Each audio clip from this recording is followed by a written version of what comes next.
Ready to Love Season 4, The Reunion Part 1. Boy, oh boy, oh boy. What a reunion, y'all. So let's get into this. First of all, Tommy was not there. Well, he did a little intro, but he had COVID, so he wasn't able to host the reunion. That's why Tamika Ray ended up hosting the reunion. And I actually enjoyed her. And I think it was good to have someone different from Tommy. We've seen a lot of Tommy throughout the season. So it was nice to have someone different, but Tommy made sure, he's basically probably kind of told Tamika, don't get too comfortable because I'm coming back. Tommy ain't gonna give him no spotlight. Shiloh wasn't present either. And that's not, I kind of expected that. I think Shiloh is so sensitive and she just, she just didn't do well at all. And I don't think she wanted to come back for round 2. I think it would have just been too much for her. And so she wasn't even present at all. Everybody came in color coordinated, couples was coordinated. Let me see, Cornelius and Camille. I don't know, they tried to color coordinate. Camille had on yellow, Cornelius had on orange. That's not really color coordinated. It looked like, primary colors from 2nd grade. And Cornelius had this grill in his mouth.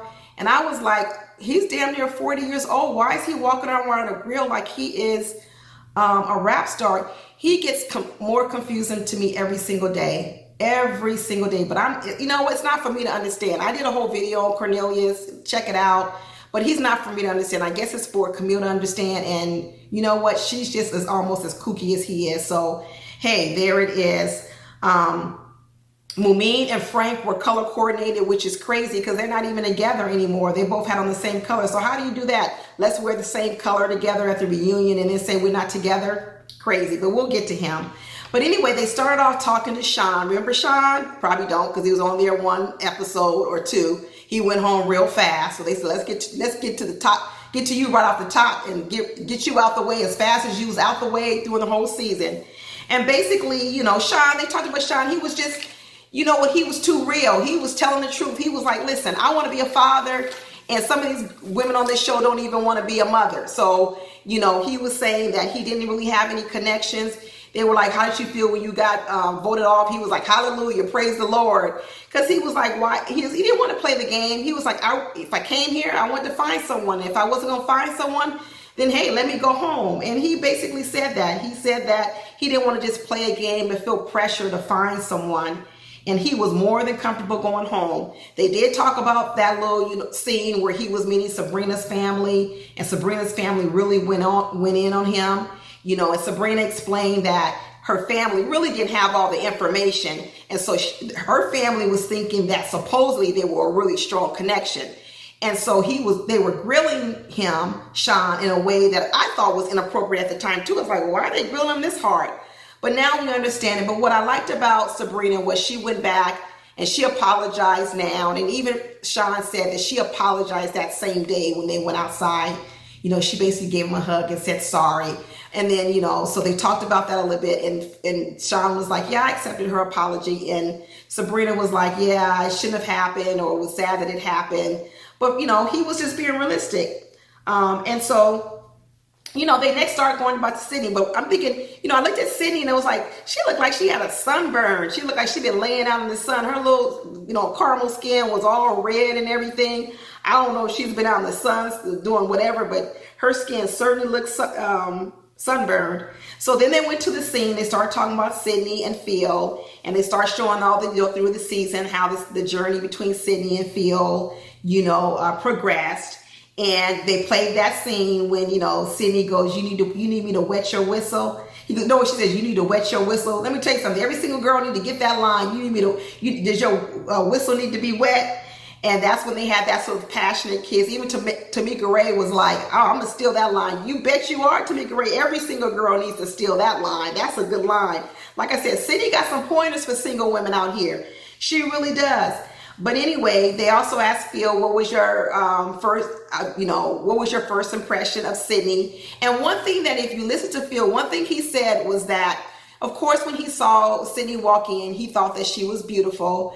But he also said that his overall impression now doesn't line up with his first impression. And I think what he was saying that was when he saw Sydney walk in, he was thinking that she was all about the sex appeal and all that, and that there was nothing else behind that. And he was saying that, and what I think was that's one of the reasons why he didn't approach her, because he didn't really want that. And so, and then what Sydney was saying was the fact that he didn't approach her was what she was attracted to, because she was basically saying she's used to guys, basically approaching her and all up on her, and she liked the fact that he didn't do that. And then what he was saying was at first, he didn't say he didn't like it, but he didn't know if his first impression of her was enough for him to want to get to know her. But after he started talking to her, I think he realized there was some substance behind the first impression, which is very important because they always talk about first impressions, and sometimes you don't get a second chance. And in this game, fortunately, Sydney did get a second opportunity. But to me, this is a perfect lesson that sometimes first impressions, you don't get a second opportunity. And what's good is they both got a second opportunity, and it ended up being a very good outcome. So the two of them are still together. Yay! They're still dating. And Tamika May asked, are you dating exclusively? And they both answered yes. So that is a couple that's still together. So next thing you know, they go on to the montage about Camille and Cornelius. And they go through, and before the montage starts, Cornelius whispers, it doesn't whisper because they call it on camera, says to Camille, be careful. And this is the thing, when you always have to wrangle your girl, that ain't a good sign. When you always have to give her a warning like she's a little kid, that's not a good sign. Remember your mother used to do that when you go in the store? Listen, we about to go in the store and you're not going to act a fool. Remember that warning? I mean, when someone has to do that to you, that means you're out of control. So that's why I don't understand why Cornelius says this isn't who Camille is. If this isn't who Camille is, why do you constantly have to coach her? Why do you have to calm her down? This is what I'm talking about with Cornelius. I'm telling you, I did a whole video on Cornelius. You can watch that. But the more and more he talks, the more and more I realize this guy, But anyway, they did a whole montage of all Camille's faces, of course, all on camera, all the things she said, all the faces she made. And I'm thinking, okay, are they going to deny all these faces? Are they going to deny all these things? Are they going to say it's all bad editing? But you know what? They didn't say anything. They didn't say anything. And then they start playing back how Camille called herself Shay Shay and all these 4 and 5 different names. I'm thinking, okay, Camille, did they put those words in your mouth too? She literally basically said on camera she had 4 different names and 4 different personalities. So, but this time she didn't blame it on all the editing. Then she says, oh, I'm a theater major. I mean, this girl has more excuses than anyone. First it's editing, now it's not editing. Now it's the fact that she's a theater major and she was just acting. Okay, Camille. Okay. She says she got rid of all these different personalities. She says she's prayed it away now. She's done all those things. But girl, the people were showing up today in the reunion. The faces were still showing up. The antics were still showing up. So I don't know. I don't think you prayed hard enough. You're going to have to pray a little bit longer because they look like they still here. But anyway, Cornelius sitting next to her with that grill in his mouth, looking confused as usual, basically almost as if, what are you guys saying? I don't get it. I didn't see any of this. He's just blinded. I don't know what is going on with Cornelius. It is just crazy to the point of it's really unattractive. So anyway, they actually asked Sabrina what she was thinking about the whole Cornelius thing and the Camille thing. And Sabrina's like, I'm staying out of it. I'm not in anybody's business because they're not paying my rent. They're not paying no bills. Sabrina is all the way grown. I'm telling you, all the way grown. I really like her responses to things, but she's like, I'm not in the middle. She speaks up here and there, but for the most part, she's like, I'm not getting in the middle of some of this mess. But anyway, but it's funny because whenever someone else says something, like Aisha starts talking, Aisha's Miss New Yorker. She's not going to keep her mouth shut either. So she's chiming up and Camille's all the way, keep it classy, Camille, you're not classy either. You're not classy. I know Camille thinks she's classy because she's got 4 degrees and all these other kind of things, but she's really not classy. I'm not quite sure why she thinks she is. I mean, it's so weird how people can have an impression of themselves, but yet everyone else has a different impression. But somehow their impression is the real one. Well, if you are the only person who thinks that of yourself, then I don't know. Perception is reality. Have we ever heard that before? It really is. If I think you're a certain kind of way, that's how I'm going to treat you, even if you don't feel you're someone else. So anyway, they also start talking about Tyrone and Carrie, and they start talking about how, how Carrie was hurt by when Tyrone told her that, he wasn't interested in dating her. And they start getting to this whole thing about the word aggressive, because Tyrone told Carrie that he thought, she was aggressive in the way she was pursuing him. And she took offense to the word, and she was like, aggressive, that's interest. First of all, if someone tells you they're aggressive, you can't tell them no, you can't feel that way.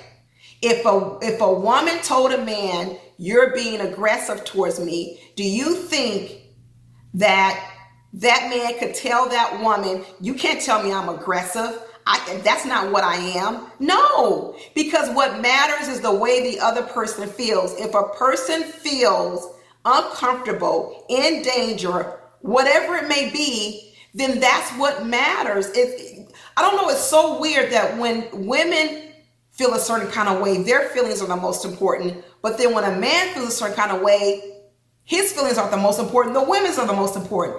So anyway, you know what? Even though maybe whatever was whatever, Tyrone at least said, you know what? I apologize. I could have used and said something differently. He even went through what he would have said. He could have said differently. They hugged it out. Carrie accepted it. And that's all fine and good. But I really don't think that that's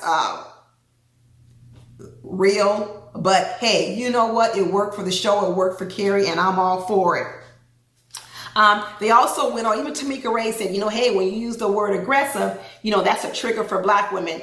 Well, don't be nowhere near aggressive and you won't get triggered. I'm not really into this having to come up with other words to describe women who are aggressive. They're aggressive. And in fact, throughout this show, other women started calling other women aggressive.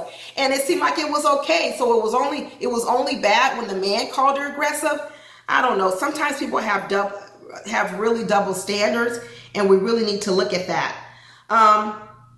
So then they went on. I want a little side note. Courtney was there too, and Courtney had her hair straight. I actually like Courtney with her hair natural. I think it looks so much better, but she looked pretty. But when I had that in my notes that she had her hair straightened, but I really like I like the big hair. Like, who said that big hair don't care? I really liked her big hair. I thought it was a very nice look on her.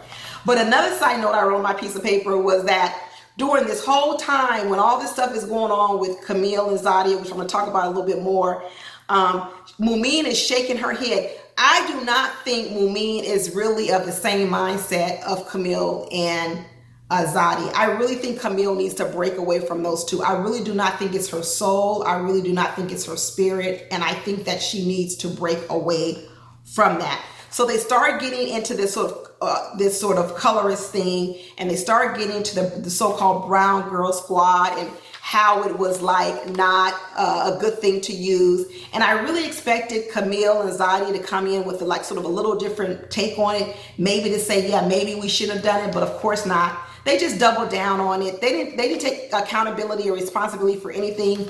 Everybody else apologized for things, but Camille and Zadia, they just doubled down on it. And I was so surprised because I really thought maybe time would have made them maybe have a different approach and realize how that was sort of dividing the group, but they didn't at all. And what was even more surprising is that Naim's position, he came in like a bodyguard for Zadia. I used to think Naim was so level-headed, but he came in here like, I'm here to protect Zadia. And I tell you, some of the things he was saying towards a lot of the other women, I didn't think it was right either. I didn't think he should be addressing the women that way, because first of all, he wasn't in it. And second of all, I just don't think men should be yelling at other women. I just don't think that's appropriate. No other guy was doing that. Let the women, if women are going to be catty, let them be catty, but they don't really need another man to be sort of jumping in the middle of it. And I don't know why Naim decided to play that role. That was disappointing. And then he was acting as if the women, he brings up this fact that Zadia was the top pick of 8 out of 9 men or something when it first came in, and somehow trying to allude to the fact that these women were jealous of Zadia. First of all, the tortoise in the hare. Have you ever heard that, Naim? It's not who starts off strongest, it's who finishes the strongest.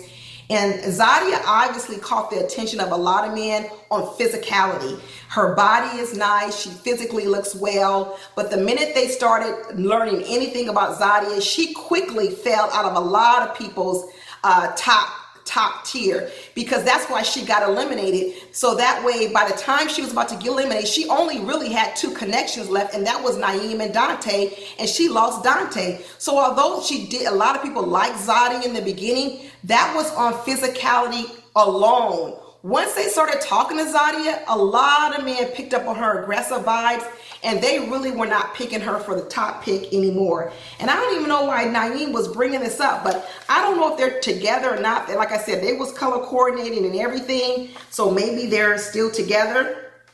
I don't know. Then they went to Mumeen and Frank, and of course they're not together. Everybody knew it. I knew it. So I don't know why Mumeen was all surprised that after the show, Frank didn't even call her.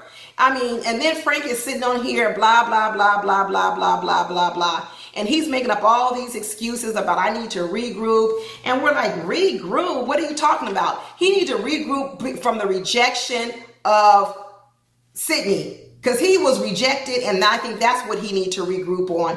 But once again, he's just lying in Mumeen's first. But you know what? Give it to Mumeen. Mumeen finally stood up for herself, finally held him to the fire, but she was hard, she was sad, she was crying. And I just hope that this taught something, taught something to Mumeen, that Mumeen, you just can't listen to what people say, you watch what they do. Because if you had been like Sabrina and watched what Frank did, you would have known he was full of shit. You wouldn't even need to listen to him. And talk about people need to be a man of their word. Yeah, they do need to be a man of their words, but there are a lot of men who aren't. So you just can't rely upon that. You have to watch what they do and believe your eyes, not your ears. Believe your eyes and not your ears. That's my advice of an older woman to a younger woman. But anyway, that's it, y'all. That was pretty much the reunion. It was good. I enjoyed it.